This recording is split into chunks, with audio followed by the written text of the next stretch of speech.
Good morning and welcome to the virtual worship service of the Unitarian Universalist Meeting House of Provincetown, where we affirm the inherent worth and dignity of every person and where we support each other in our spiritual search for truth and meaning. My name is Jennifer Shannon, and I am Vice President of the Board of Directors of the Meeting House. I also serve on the Worship Committee. Our minister, Reverend Kate, is on leave from the Meeting House for the next month, returning in June. So over the next few weeks, we'll be revisiting some sermons from the past years. This morning, we're going back to 2013 and a sermon that Reverend Kate preached for a new member Sunday called I'm Not a Joiner. Today, at our Zoom coffee hour after the service, we'll be welcoming our latest class of new members to the UU. We are so happy to enlarge our circle, and we look forward to getting to know you in the coming months and years. As now, I will light a candle here in my home. I invite you to light a candle wherever you are. In this way, we can feel together even as we're apart.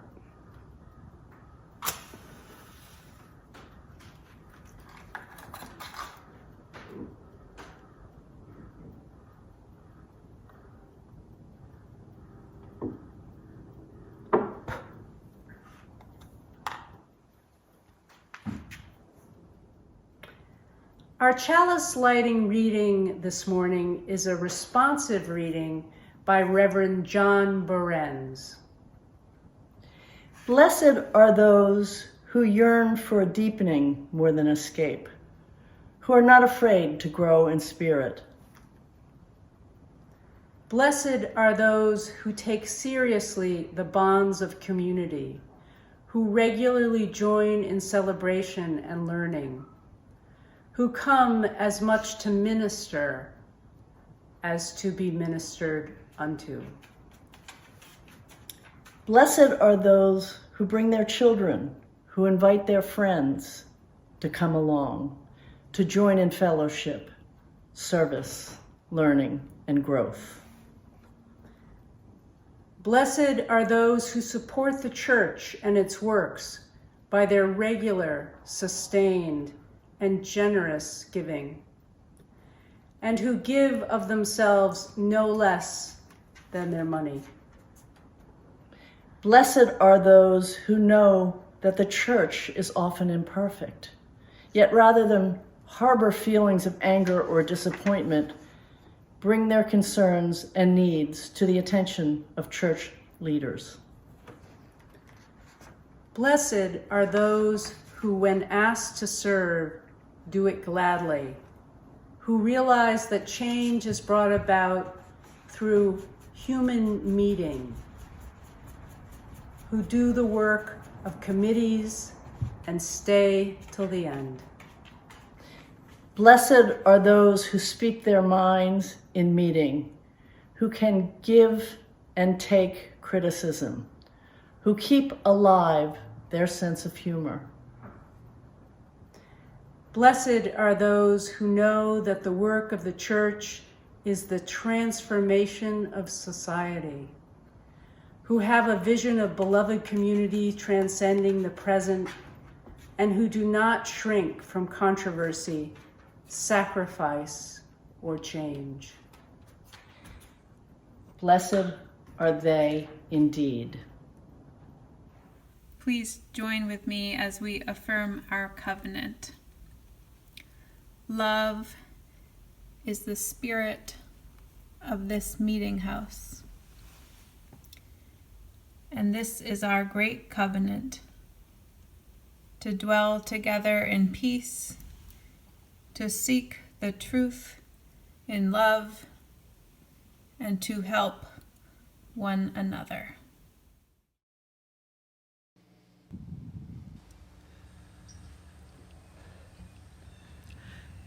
Spirit of life, come to me.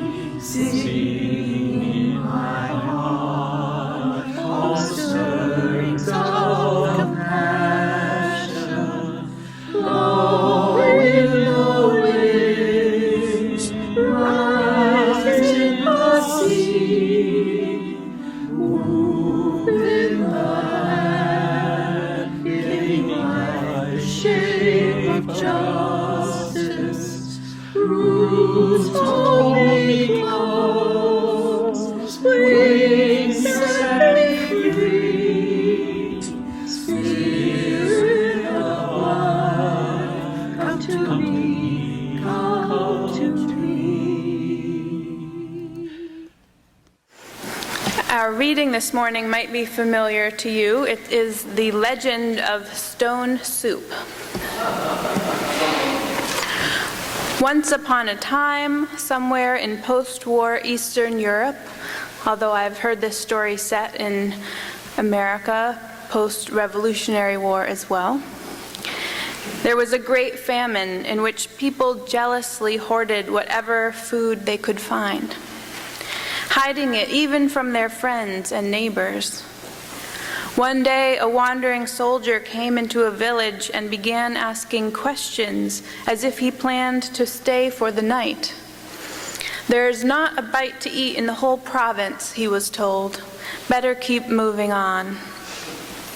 "Oh, I have everything I need," he said. "In fact, I was thinking of making some stone soup to share with all of you."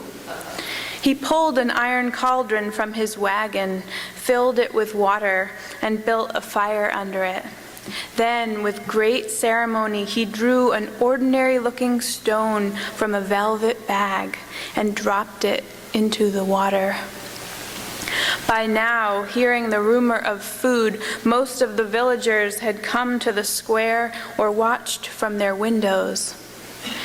As the soldier sniffed the broth and licked his lips in anticipation, hunger began to overcome their skepticism. "Ah," the soldier said to himself rather loudly, "I do like a tasty stone soup. Of course, stone soup with cabbage, that's hard to beat." Soon a villager approached hesitantly, holding a cabbage he'd retrieved from its hiding place, and added it to the pot. "Capital," cried the soldier. "You know, I once had stone soup with cabbage and a bit of salt beef as well, and it was fit for a king." The village butcher managed to find some salt beef, and so it went through potatoes, onions, carrots, mushrooms, and so on, until there was indeed a delicious meal for all. With the cooperation of the whole town, it was the best meal anyone had had in years. And the villagers knew that they would never go hungry again, now that they knew how to make soup from stones.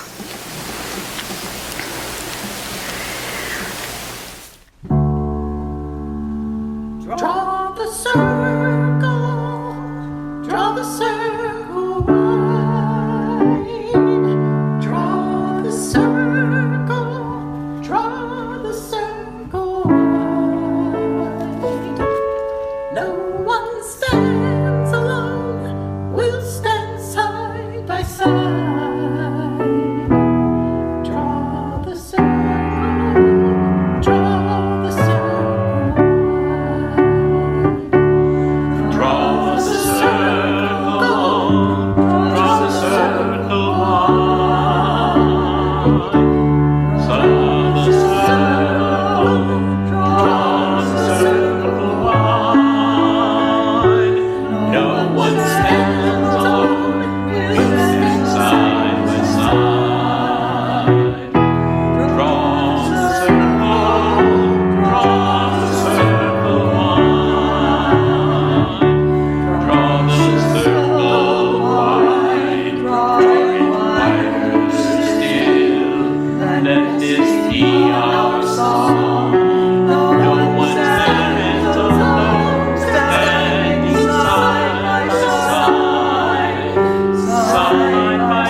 what year it was when we got the letter from our neighbor down the street.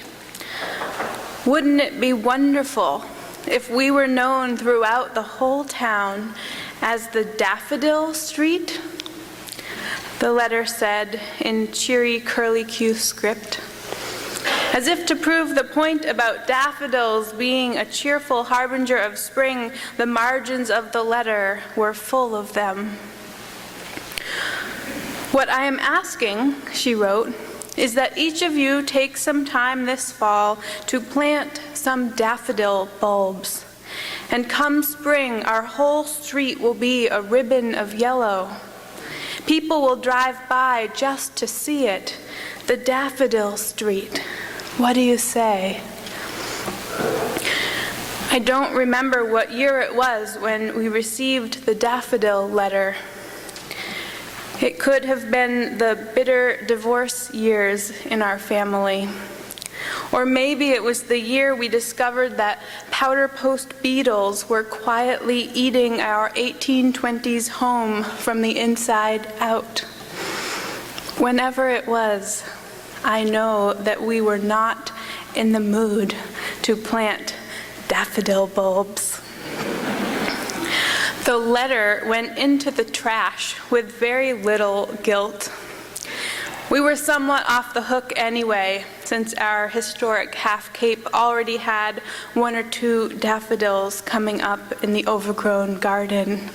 Not a ribbon of continuous yellow, but nothing that would entirely break the chain and sorely disappoint the townspeople out for a Sunday drive to see the Daffodil Street.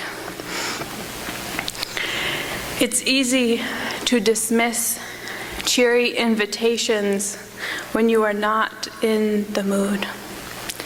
When life is being challenging, the overtures of others to join in seem naive and even annoying. Sometimes, resisting the urge to join into a project or a group is a kind of self-preservation tactic. It's really all you can do to hold yourself together. And expending any kind of outward energy or letting anyone else in might just be the thing that unravels you completely. That's one reason not to be a joiner. That self-preservation mode we can get into when we need to think small. Just me, just my family. That's all I can handle right now. I can think of other reasons too. There is the freedom that being a lone wolf brings. When we learn to depend only on ourselves, we never have to ask for help. There is some strength and independence in that. I get it. There is the independent spirit inside of us that likes making our own choices, using our own conscience, and not having to go along with the decisions of a larger group. What if people start hampering our creative expression with their groupness? And I mean, thinking or acting as a group can be creepy. I never choose a responsive reading without thinking of what my best friend Brandy once told me, that she hates responsive readings because it makes her feel like part of a cult. A whole group speaking as one? Creepy. Plus, she wants to read ahead to make sure she agrees with the words. There can be internal politics and squabbling within groups. Who wants to deal with that? There are so many good reasons behind that phrase, I'm not really a joiner. I understand the hesitations. But I also know the gifts that I have received when I have put aside those same hesitations and become part of something, joined a group of kindred spirits, signed on to something I myself did not create, said yes. I have certainly experienced that need to conserve all of my energy and keep myself contained. But I have also had the honor and the privilege of letting people in enough to unravel in front of them. I have known the grace of falling apart in company. I remember the year after college when I had moved to Boston and was beginning my new life as an adult. 3 of us girls just out of school got an apartment together in Brighton. We had no idea what we were doing with our lives, but we knew we wanted to be out on our own. Each day we would literally hit the pavement looking for work, going door to door in downtown Boston with our resumes. Hotels, offices, temp agencies, we handed those resumes out like flyers. I felt lucky landing a temping job at a publishing company. At least I was in the building I would want to work in, if not exactly doing the right tasks. The other girls ended up waitressing and retailing at a clothing store in the mall. It was a fabulous year until it began to unravel. 3 girls is a bad number of girls. One always feeling left out. And I wasn't always the free spirit party girl that I was trying to be. I almost cried one night when I came out of my room to find my roommates mopping up beer from a game of beer pong with my English tea towels. And to make it worse, their friends had set up a serious beer pong table in our living room using sawhorses and plywood, which was still there weeks after the party was over. I had to call my dad to come with his drill to unscrew the whole thing, which in his presence I called a craft table.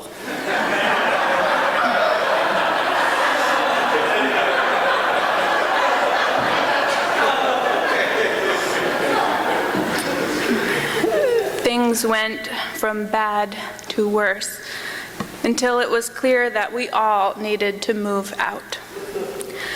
The life I had built post-college was coming unglued.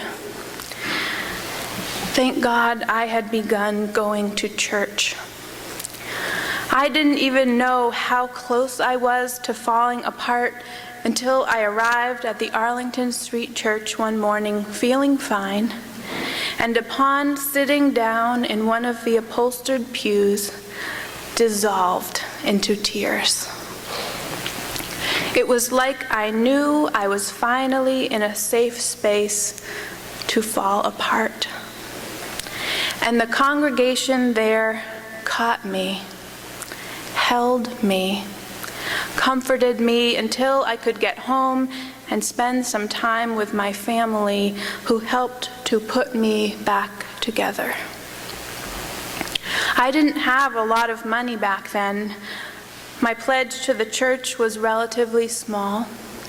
I pitched in other ways, volunteered every Friday night at the soup kitchen, helped to lead a newly forming young adult group, offered my thoughts in a lay-led summer sermon, and those gifts were accepted and valued by the group.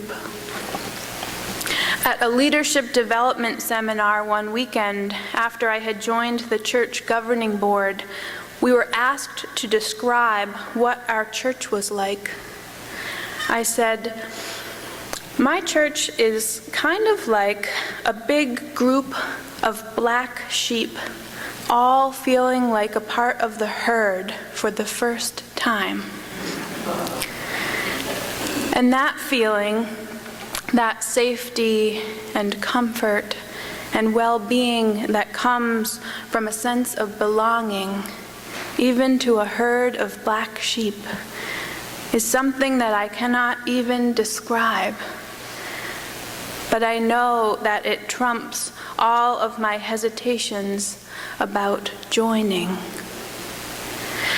And although joining with others might start from a place of wanting or needing to belong, and might be affirmed in those moments when we feel held in a way that makes our pain a little bit less, that joining with others is also an incredibly powerful way to give back to the world when we are ready to do so. Of course, goodness and beauty can be achieved by individuals, but how much more can be achieved by individuals joining together for the greater good? Community gardens and justice movements and Facebook pages full of equal signs, all achieved by people joining together.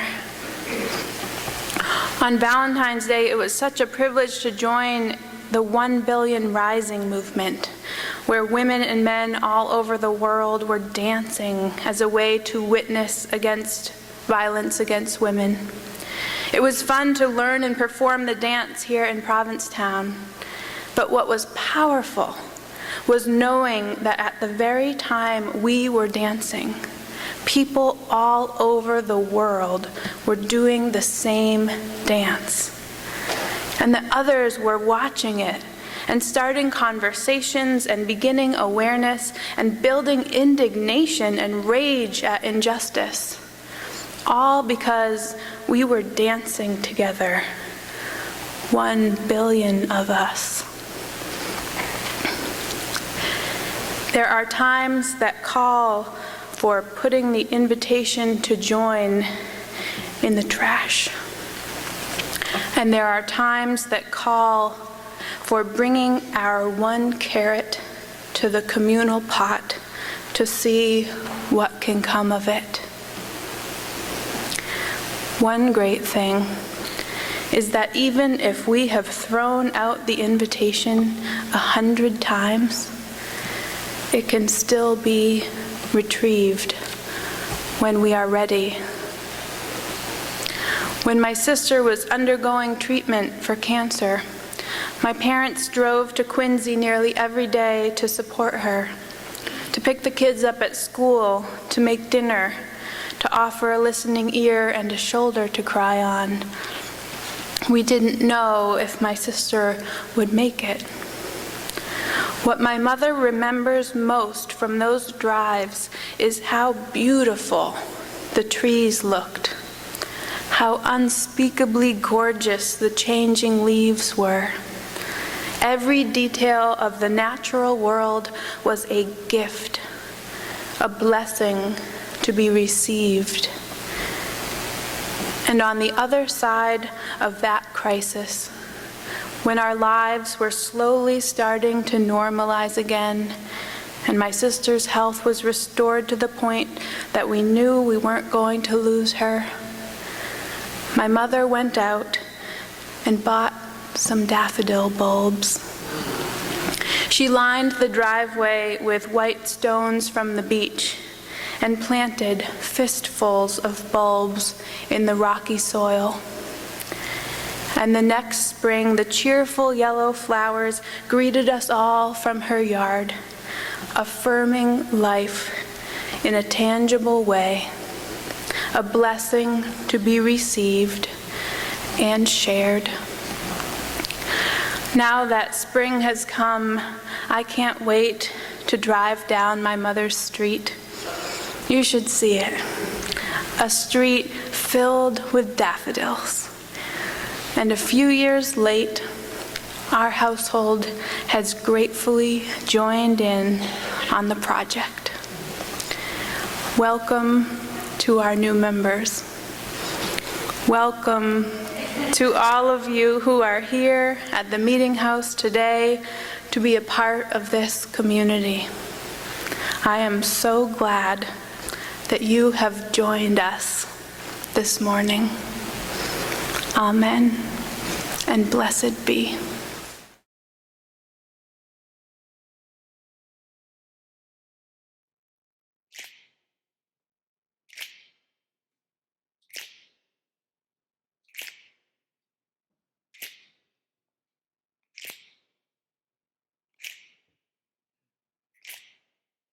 We shall be known by the company we keep, by the ones who circle round to tend these vibes. We shall be known by the ones who sow and reap the seeds of change alive from deep within the earth. It is time now. It is time now that we cry. It is time we lead ourselves into the well. It is time now, and what a time to be alive. In this great turning we shall learn to lead in love. In this great turning we shall learn to lead in love.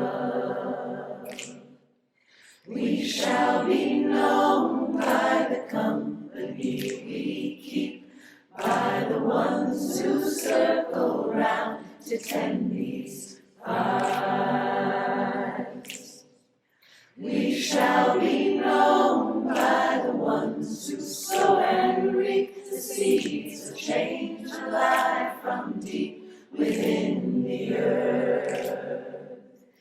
It is time now. It is time now that we thrive. It is time we lead ourselves into the well. It is time now, and what a time to be alive. In this great turning we shall learn to lead in love. In this great turning we shall learn to lead in love. In this great turning we shall learn to lead in love.